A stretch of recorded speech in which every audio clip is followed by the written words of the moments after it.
guys, welcome to Booze and Movies. This week, the booze is Maker's Mark. I haven't had this as it's kind of out of my price range, usually. It's still really out of my price range. I probably blew a hobo for all you know. And, I mean, it comes with wax at the top. Well, plastic, but it has to be special, right? Let's try it. God, I hope this doesn't take as long as I think it's going to. This is embarrassing. I do not like this part of the show right now. Hold on. There, I guess. I'm not going to say how long that took me.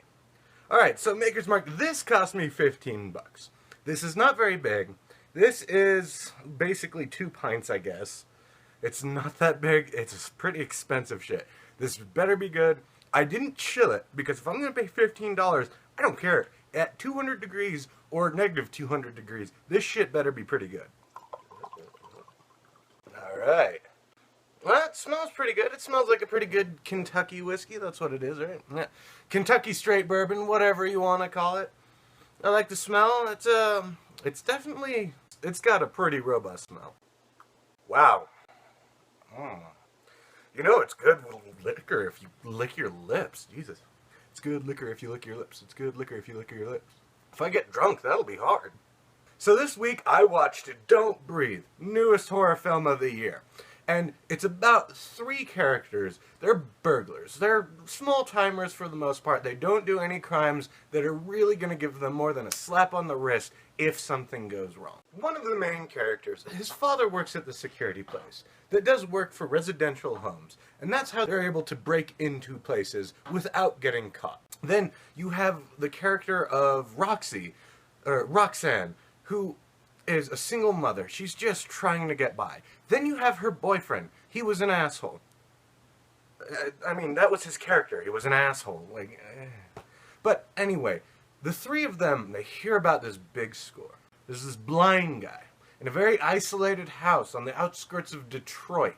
And he apparently has just a fuckload of money. And so they say, one more job, and then they're all going to retire in California, where it's really cheap and easy to live. So after that, you can tell, something goes awry. It turns out the blind guy that they're trying to rob, he's actually a bit more talented than they thought. He's a kind of a badass, and it is a very claustrophobic film. Almost the entirety of the film is set in this dude's house. He basically locks them in when he figures out that there are people in his house, and they have to figure out a way to escape.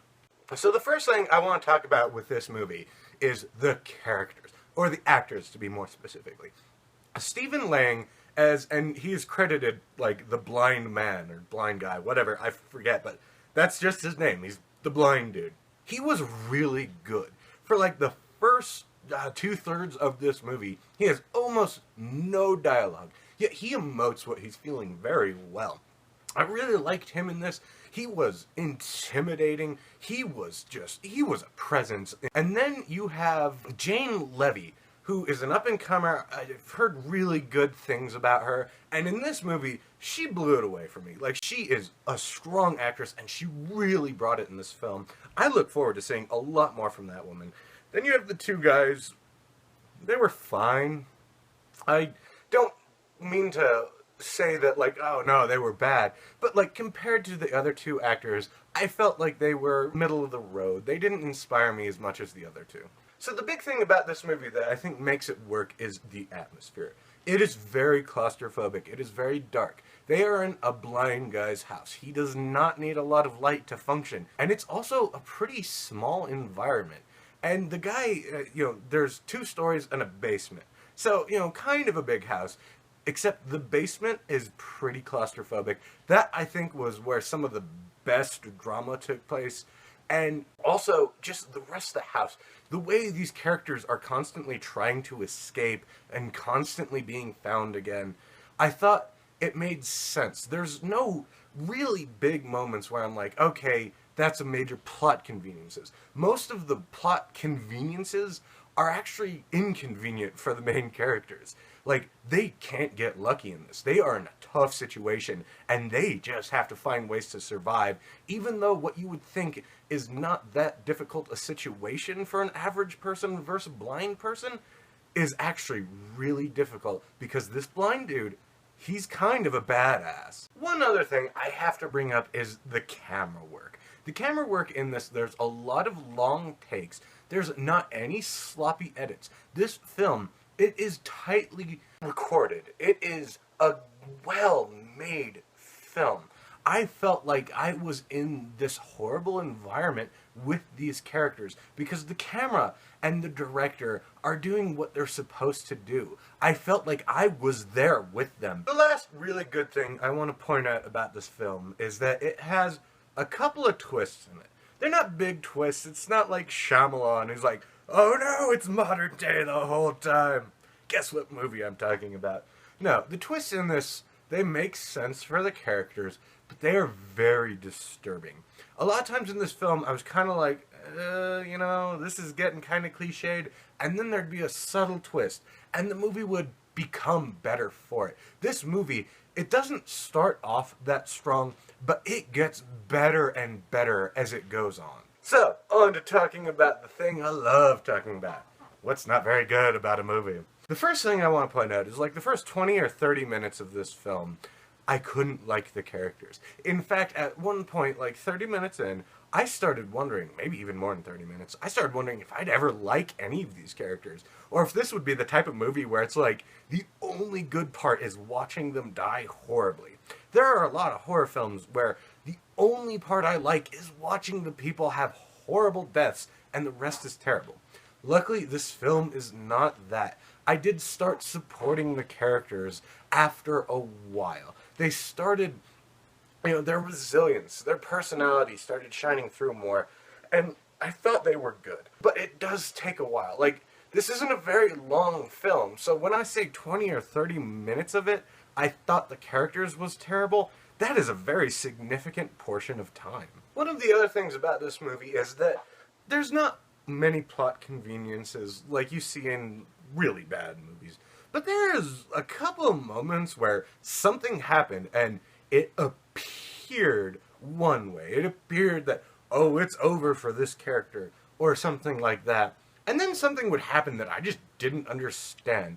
The footage clearly showed that somebody had been injured in a way they couldn't get out of, detained in a way they couldn't get out of, or killed. And then it was like, oh, 10 minutes later, nope.